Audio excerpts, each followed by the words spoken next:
I welcome you both. First is our Hemlata ma'am's session. After that is our dear Dr. Nagarajan Shankaranarayanan. Now, Shankaranarayanan means it is very special for me. Shankaranarayanan, my father's name is Shankaranarayanan. My father's name also, ma'am. Very good. So that Shankaranarayanan has got something on my mind. I bless you, my dear. So Thank you, ma'am. for today's topic. Now the topic is like, it is a sensitization program towards NEP 2020. Everybody you might have learned, you might have heard people are talking every now and then in every walks of life, every scenario, in every circumstances, the teachers, the speakers, those who have come to different programs, they talk about NEP 2020. What is NEP 2020? That is National Education Policy, which is made it on 2020. Previously, there was an education policy which has emerged in July 20. I mean, this NEP 2020 was come on July 29, 2020. Previously, the education policy which was there in 1986. Now that has been modified, and this NEP 2020 brought to bring about significant changes on different areas. It is big area. It's not a small area. In holistic, in a whole manner, the education policy is going to change. They brought changes in that one, especially in the area of first that has change has taken place in the early childhood care and education. We say that ECCE, early childhood, means for the small children. We do that KG, kindergarten and all. So that area. The second change they brought about the school education. Now, school education means when we are all learned, that is 10 plus 2 plus 3. Now, there the change has been brought by this NEP 2020, that is 5 plus 3 plus 3 plus 4. So that is a change. A big change has been taken place. Then the change has been brought in the multidisciplinary education, allowing students to choose subjects from various fields like science, arts, humanities, without strict compartmentalization. They can choose their one. Then the NEP 2020 brought changes in the vocational education. Then the fifth area where the NEP brought, that is on the teacher training education in the B.Ed course. Previously, B.Ed course was 2 years. Now they are going to make it as an integrated course. BA, B.Ed, BCom, B.Ed, like that different changes, BSc, B.Ed. So that one. Then the sixth area where this NEP change has been brought, that is technology in education. Now we are all using this technology. After the COVID, this online classes has become very famous, a very regular mode of exchanging our thought process, exchanging our lessons, all these things through the new technology. Then the holistic development of a child in different area, how the child's development has been made. That has to be made it brought by the NEP 2020. Then we have the multilingualism and the mother tongue, giving emphasis, because this mother tongue emphasis was given long back, like in the different Modaliar Education Commission, all that time also this was given importance for the mother tongue. But here also they made very emphasis on the mother tongue and the multilingualism. Then the flexibility of choice.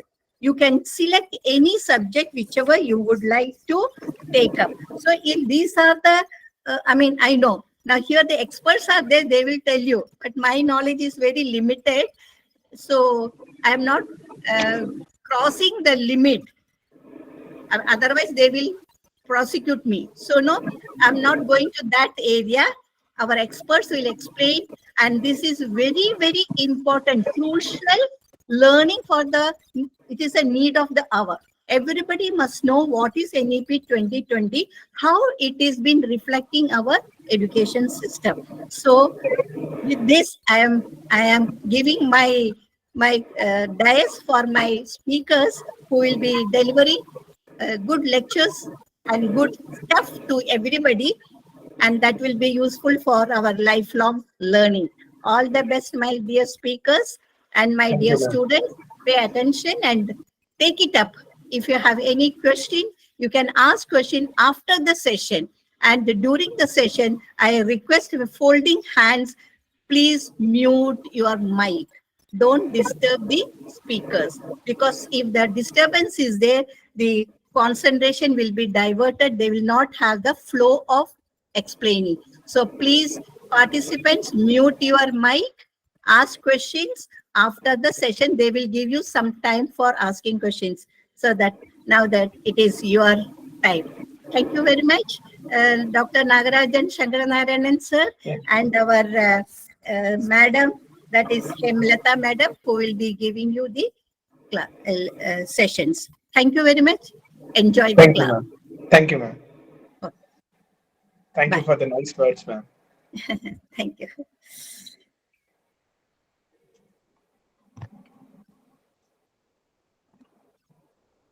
So, very good evening to all of you. Am I audible? Yes, can hear. Yes, ma'am. Okay, thank you. I would like to share the screen, which is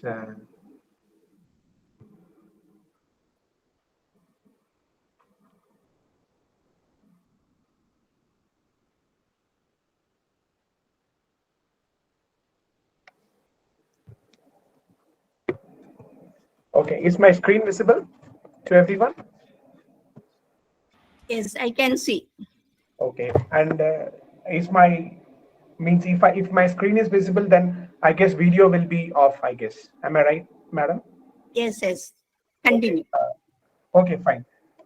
So once again, I would like to say good evening to all of you, and I would like to thank the Sodamini madam for giving me such a wonderful opportunity to talk about NEP 2020 to shape the future of India. Um, so I would like to proceed by giving an overview on how it is introduced and what is the main paradigm shift and what are the policies they introduced and how the holistic approach has been done towards the education and what are the flexibilities and multidisciplinary education has been put up and to par with the technology, what is the integration of technology has been done, followed by, as madam told, ECCE, early childhood care and education, then focus on vocational education. So vocational education means the NEP not only concentrate on professional courses like medicine, engineering, but also skill-based vocational education. Then followed by language policy, so which is covering the diversify of whole India, which makes understanding the other's culture by learning the language. Then assessment reforms, followed by teacher development and empowerment, then conclusion. So in the introduction, as NEP 2020, a transformative vision that revolutionized the India's education system. So as madam told, it was introduced after the gap of 34 years. So you can imagine how long it took to bring this wonderful option. So this policy mainly aims to address the challenges of 21st century because when the technology grows so faster, we have to be compete with the technology. So this policy definitely going to address the challenges of this 21st century. Then very importantly, aims to empower youth for a brighter future. Not only their personal brighter future, but also for the whole country. Okay, you know already the youths are recently much diverted by Instagrams, then movies, then alcohol. So to bring them back to their curriculum, bring them back to their bright future, such kind of NEP is definitely needed. So what is paradigm shift? So as it is mentioned, so the education paradigm shift is now moving from teaching based education to competency based education. So what basically it says is, when there is a philosophy of education, like when teacher teaches and students simply have to remember all the things, and they have to write everything in the paper what the teacher taught. It's like testing their memory but not the knowledge or skills. But now this paradigm shift is moving from um, teaching based education to competency based. So basically, what is competency?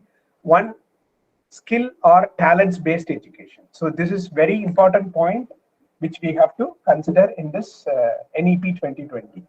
Okay, what is holistic development? So one has to have a lot of combinations. For example, we have to include a cognitive, emotional, social, and physical domains in the education. See, you already know how these kids are in this recent uh, generation. If they are failed in some exams, they are taking some bad decision, which means they are not emotionally stable. Okay, so in order to avoid such problems, we need so we have to have a cognitive, and emotional, social, and physical domains if needed. So with NEP 2020 advocates integration of co-curricular and extracurricular activities. So I will focus on few points when I'm teaching about higher education in this aspect. Then it also focuses on developing critical thinking, creativity, and problem solving skills. Because one can simply remember the theory and write in the exam, but it does not solve the critical thinking as well as creativity of the student. So this holistic development will definitely answer those problems, and it also aims to provide a well-rounded education experiences. Okay, so followed by how flexible and multidisciplinary this education is. For example, NEP 2020 aims to break down a uh, rigid walls. I would say if an engineering program is there for 4 years, in those days, if they registered for one particular course, they have to go through all the papers which are suggested by the department, and they have to pass. In case if they are like want to take break, it is not possible in those days, but it is quite possible in this NEP 2020. That's why I told we have to break the rigid walls of the previous system. So basically, it encourages a multidisciplinary approach for well-rounded education. So how it is multidisciplinary? For example, if a students can choose subjects across streams like science, humanities, and commerce. For example, if a student who chooses science as a major course for their whole career, for a small change, they can take an elective paper from humanities or commerce. Maybe that particular papers from humanities or commerce, which might helpful in developing their own idea or own interest, even though by learning science. So this also provides the freedom to explore their passions and interests early on. When I say the previous point, it basically says a a student from humanities or science taking other papers as a optional one. But when I say next point, provides the freedom to explore passions if they have a different passion. Say, for example, a science student can have a passion of playing guitar. So it is possible. It is possible to explore those things in this NEP 2020. Similarly, it enables students to make informed career choices of their own interest. Okay, so this is basically um, flexible, and it shows multidisciplinary education points. So there is an innovation in the education changes which came forward. It's a basically introduction of 4-year undergraduate courses. Remember, when we study MBBS, it's a 5 years course, and when we study engineering, it's a 4 years course. But when we study arts or science courses, say for example BSc or BA, it is basically 3 years course. But in some of the North Indian universities, they offer a courses with 4 years even previously, which is BSc honors or BA honors like that, which actually gives in-depth knowledge in the undergraduate courses, which has been introduced in NEP 2020 for the whole syllabus, for whole India. So there are some notable changes which I will discuss in forthcoming slides. Which allows students to explore subjects more deeply by promoting in-depth knowledge.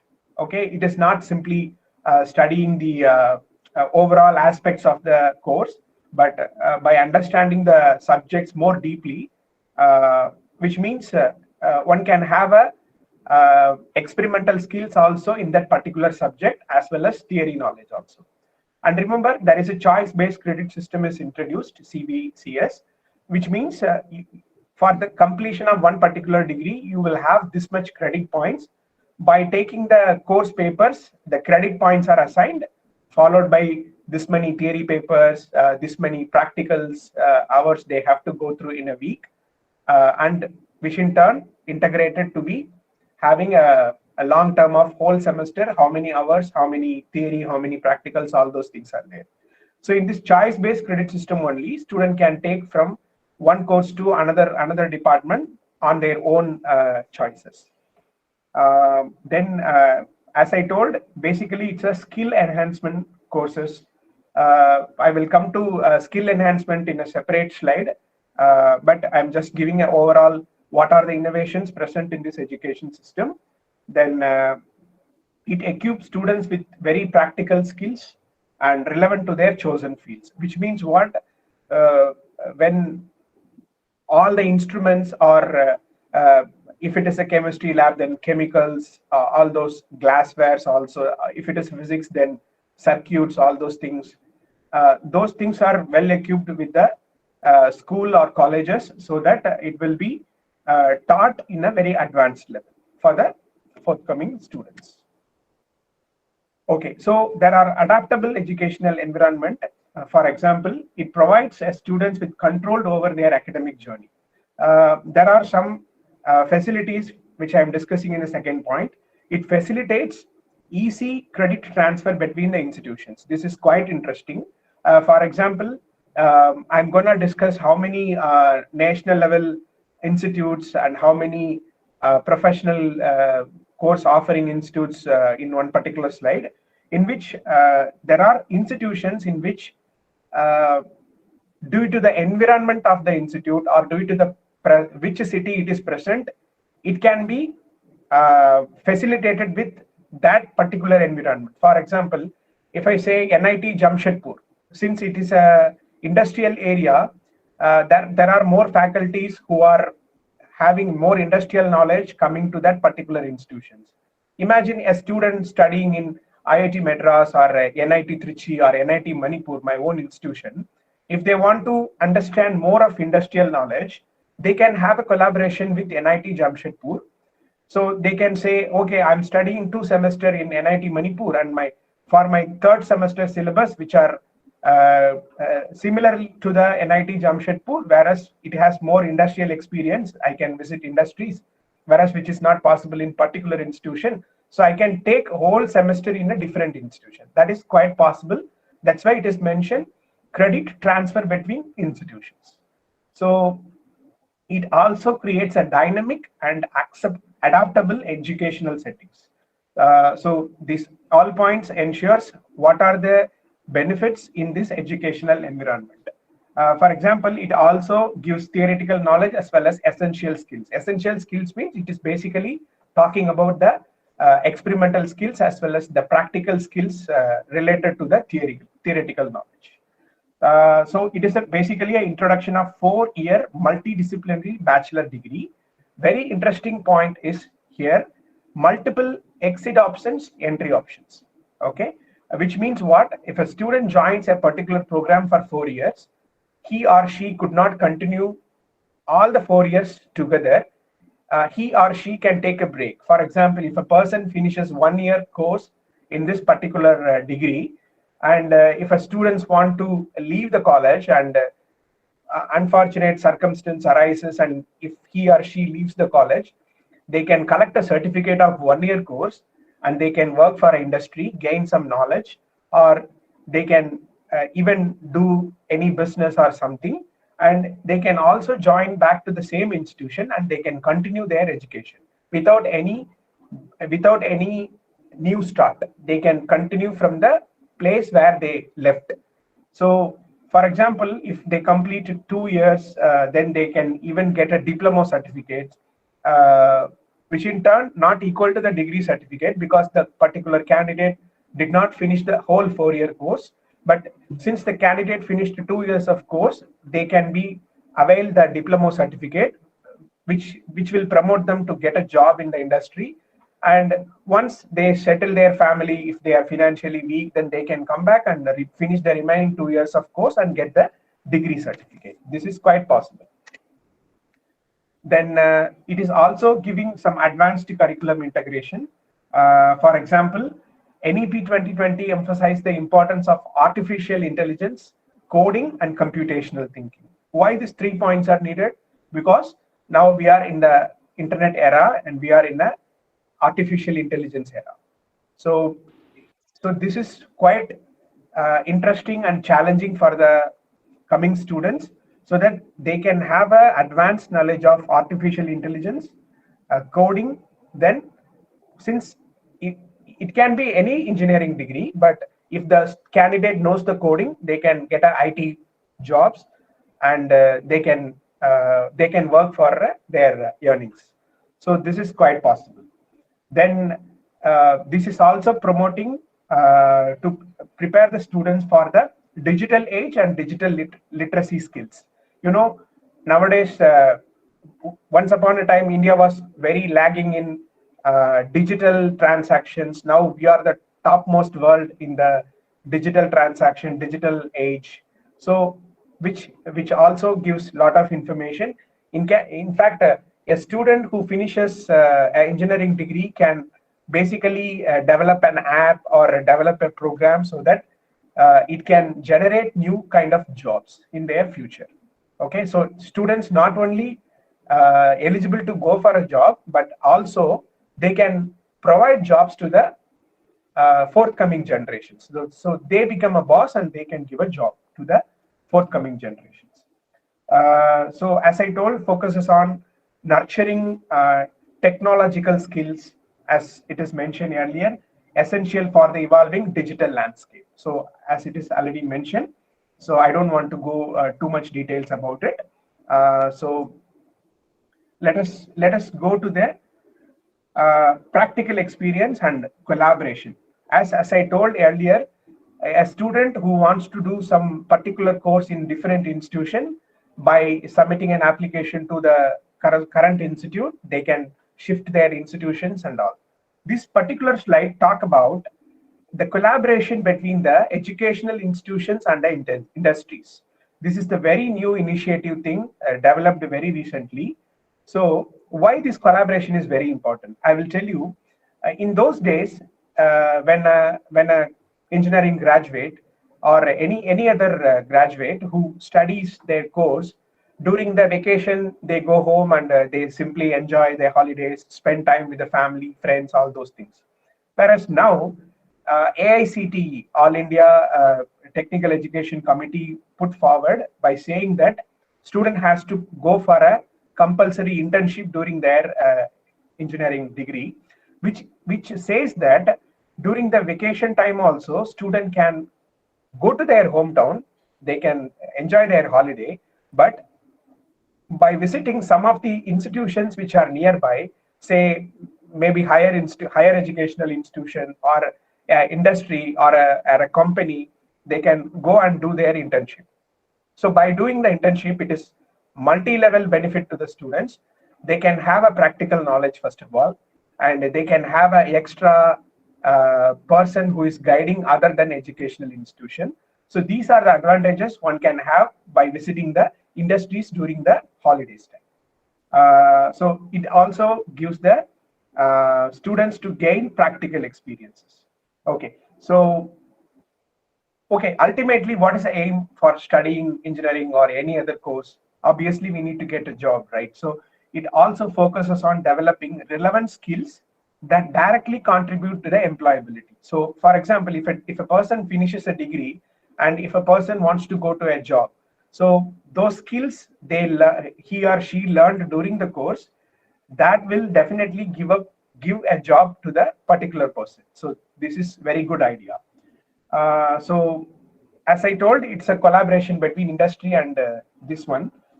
So how the integration of technology is done. So if you look at this particular picture, you can see, so there are people who are making fun of Indian by saying, oh, you look, Indians are so backward, like that.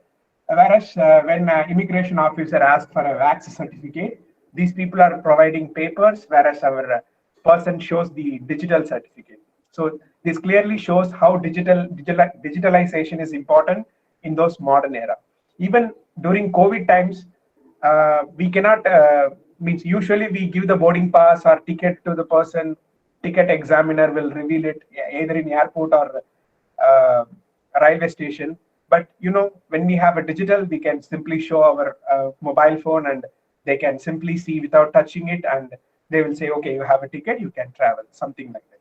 So it gives a lot of information about technology education, and it also says how online courses, madam already emphasized on. During COVID time, we have a very good facility to conduct online classes so that student can learn from their home.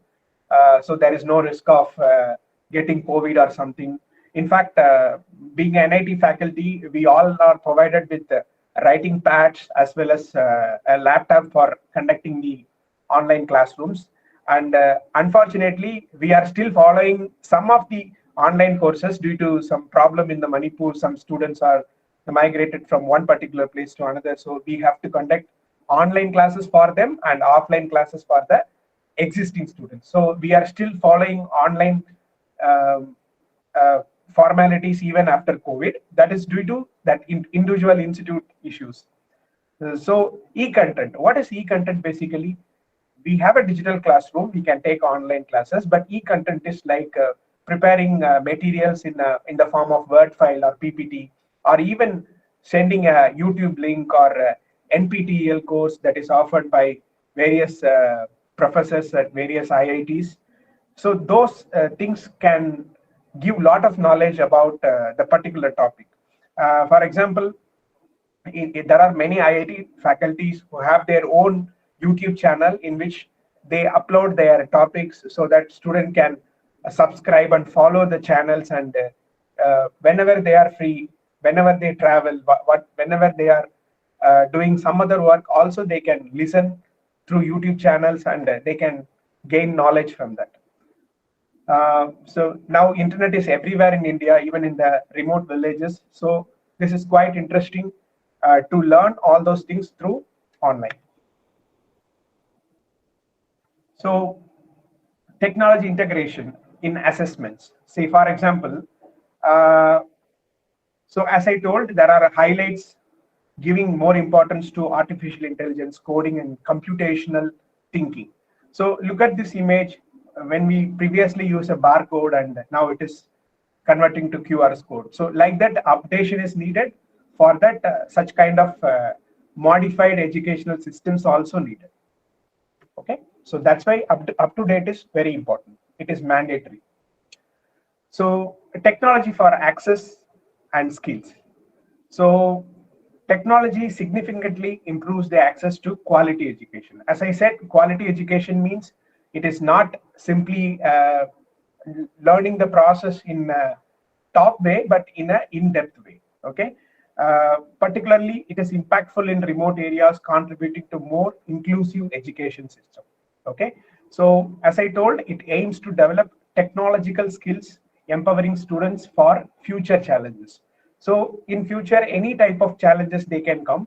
So when they are in a campus, when they are in a college, it is a very confined environment in which student does not face much challenges. Whereas if they move out of their colleges, they face the real challenges. So students should be mentally prepared for facing such challenges. We need a very high, strong educational policies needed that is providing by this NEP 2020. So this policy ensures that technological advancements contribute to creating a more accessible and equitable learning environment. Okay, so coming back to the schools, so if you look at this particular slide, so there are more than 6.6 lakhs recognized primary schools are there, whereas 2.1, 2.2 upper primary schools and higher to higher secondary schools are in 1.3 lakhs, and slowly it is decreasing from primary school to institute of national importance. Remember, institute of national importance is 272 in number, which includes all the NITs, all the IITs, all the engineering colleges which are coming under central government, ISERs, central universities, research labs, everything. So if we train the students from school level, we can reach more number of students, because we have 6,64,000 primary schools are there. So our approach is from the bottom, okay, so that they will be inculcated with the ideas of excellent research and other things, and they built their knowledge using this NEP from school level. So NEP 2020 envisions a school as a center of excellence, focuses on character building, ethics and values. So this is quite interesting. Ethics and values are very important because it cannot be taught at the higher age. So it has to start from the lower age. I hope everyone know the proverb in Tamil, "Aindil valayadadu, aimbadil valayadu." So which means we have to train them from very early age. So we have to make the students more responsible and compassionate citizens. So for example, even throwing a paper in the road, which is not good. So we have to inculcate in their brains from very starting stage onwards. Like this, we have to inculcate our culture, our language proficiency, all those things. So this also emphasizes on inculcating values integral to a harmonious society, so that we live in a very peaceful and amazing environment in the near future. So, as Madam mentioned, ECCE, it's Early Childhood Care and Education. So it recognizes the fundamental importance of early child care education. It also acknowledges its pivotal role in shaping the child's future. Either it has to start from the age between 3 to 6. So you remember, if I say the age 3 to 6, it is the real early childhood care. So from that level only we have to start the process. So it also highlights the policies emphasize on establishing a robust ECCE framework, and it is also strategically prioritize the crucial formative years of a child's development. So when they are developed in very young age, it is quite interesting. They can become a very good citizen of India, and they make their own they make their own level of contribution to the society. So focus on vocational education. So remember, India is a country where people used to say, people used to study engineering, then they want to do whatever they want.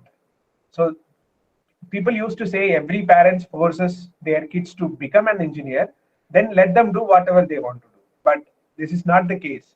So if imagine everyone study engineering and nobody studies any other course, it is a quite mismatch in the society. So we have to focus much on vocational education. I simply added one more picture in this slide by projecting a recent one, PM Vishwakarma's scheme, which highlights the points which are given here to develop a skill upgradation, tool intensive and intensive for digital transaction, all those things. It is, for example, there are 18 traditional trades to be covered in first instance, which means there are many instances are going to come, and government is funding for promoting such skill-based vocational education. Okay, so basically it aims to bridge the prevailing job skills mismatch. That's what I told. Imagine if everyone study engineering or medicine, of course there are other basic problems arises in the society, that is mismatching for the whole society. So in order to avoid this, so the whole NEP suggests on more on vocational based education also. So look at this particular one. It's a creating a skilled workforce. Say for example, we have a NEP 2020 through a vocational education. It definitely contributes to the economic growth of the country, because imagine there are plenty of lakhs and lakhs of people who also a skillful worker. This enhances the economic growth of the country. Similarly, the policy aims to reduce unemployment by promoting vocational education. So they have skill. So with the skill, they will never become unemployed.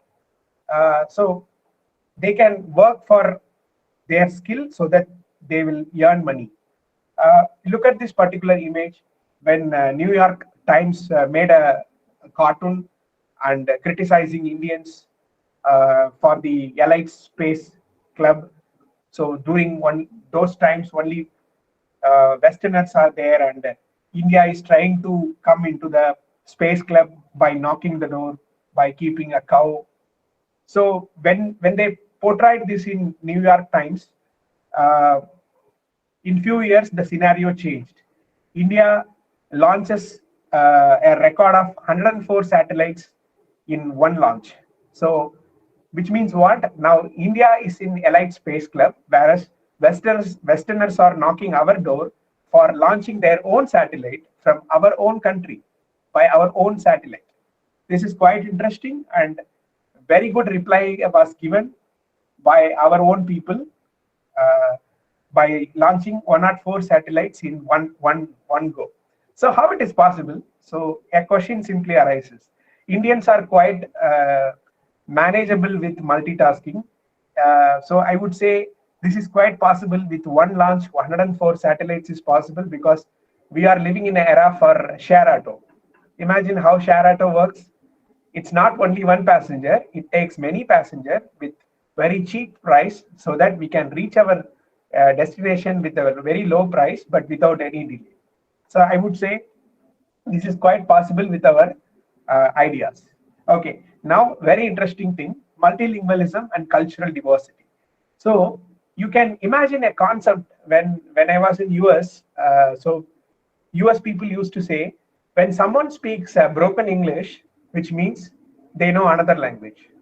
So this is quite interesting. And my all US friends used to say, India is a country where everyone is multilingual, not only bilingual, but multilingual. This is quite true. You take anybody in India who are either educated or not educated, at least they know uh, two languages, minimum of two languages, either their mother tongue followed by neighboring state language, because culturally neighboring states are relatively similar, but language wise it is different, but still people are capable of speaking more than two or three or four languages. I know people who speak 16 languages also. So this particular NEP 2020 policy promotes multilingualism by encouraging students to learn minimum of three languages. Maximum any languages can be learned, which definitely includes a native language. So that is more prioritized, native language, to never give up on our own ideology. Next, English to communicate with the whole world, and one regional language. So the regional language of their own choice, not it is given or not any particular language is suggested by the government, but it is one regional languages on the choice of a student. So what happens when it is done? It aims to promote cultural diversity and national integration through the language learning. If we learn the language of someone, some other state or some other regional people, we slowly adapt to their environment, we slowly learn their culture, and it gives harmony to the society. Similarly, it recognizes the role of language in fostering unity and understanding across the diverse community. So that is quite interesting in this multi uh, language concept. Then assessment reforms. So it is basically proposes a significant shift in assessment practices towards competency based approach. Remember, competency means skills or talent based approach. So emphasize on evaluating students understanding, application, and analytical skills over routine memorization. What is routine memorization? We simply study, memorize, and write exam, but that is not going to be useful on long-term school. Maybe the particular person receives a degree even with first class or even distinction, but it is simply a memory. It doesn't give any skills. So the new NEP 2020 focus on understanding the concept and how it is applied to the situation and how the analytical skills are there. Okay, this is quite interesting. And it aims to foster a deeper understanding of concepts among students by discussing among themselves. And the competency based approach is designed to reduce the pressure associated with the traditional exam. So students are very much pressurized nowadays. They simply imagine a mark, some number in their mind. They want to take that number, that mark. So that gives a lot of pressure to the student. Whereas if it is skill based, it is not going to pressurize the mind of the students. This is important. Then what are the advantages of competency based assessment? So there are points which is given here. NEP 2020 competency based approach prioritize skill development because it is basically on skills only. So it shifts the whole scenario from exam point of view to the holistic skill point of view. That is quite interesting. It is not simply writing exam, it is understanding the concept in holistic way. Okay. So as I told, competency based education only can provide the students real world challenges.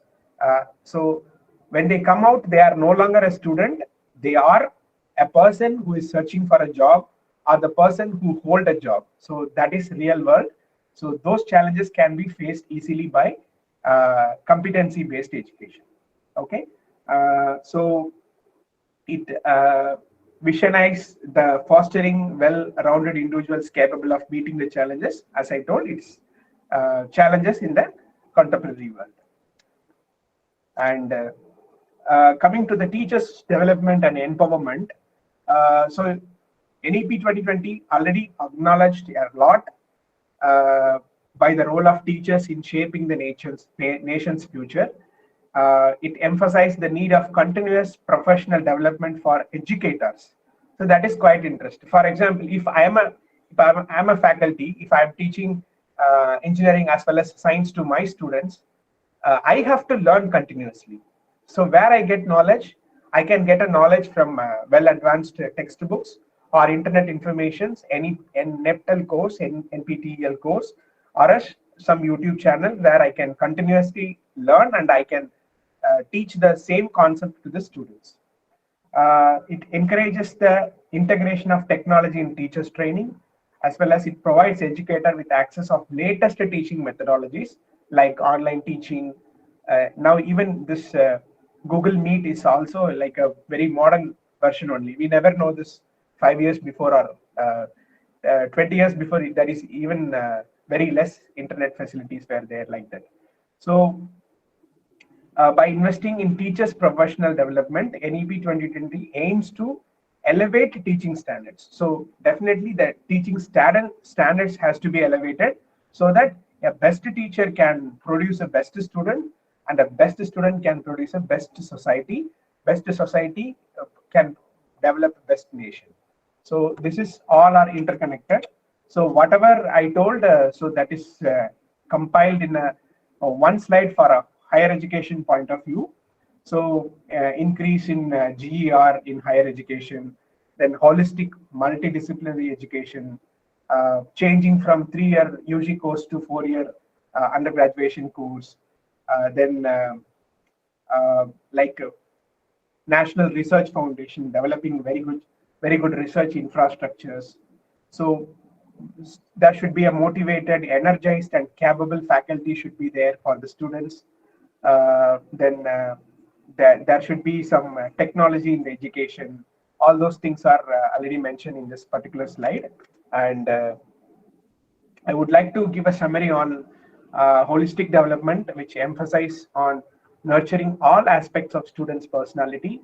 Then, as I told, flexible education is there for, it is basically dismantling the rigid academic walls. As I told, it is no longer valid for this 21st century. So introducing multidisciplinary approaches for the courses. Then, as I told, the technology is quite interesting in this era. So recognizing the power of technology and learning the possibilities from this. And early childhood education is quite interesting because it has to be inculcated in that particular age. So learning for emotional and social development, vocational education for non-professional courses to avoid the job skills in society. Then language policy, multilingual concept is important for cultural diversity and global competitiveness. Then assessment reforms, as I told, basically it's a competency or skill-based approach to understanding the technology for transparency. Then teacher development, continuous professional growth, technology integration, and inclusive teaching environment. So in my conclusion, the NEP 2020 represents a significant step forward in building a positive, holistic, adaptable education system that will shape the destiny of India for the generations to come. And it aligns with the overarching goal of creating a positive and impactful learning environment that prepares students for challenges of the future. So it's open for discussion now, and I would like to thank the audience for patience listening. And once again, I would like to thank the organizers for such a wonderful opportunity to interact with such a versatile young mind. Thank you.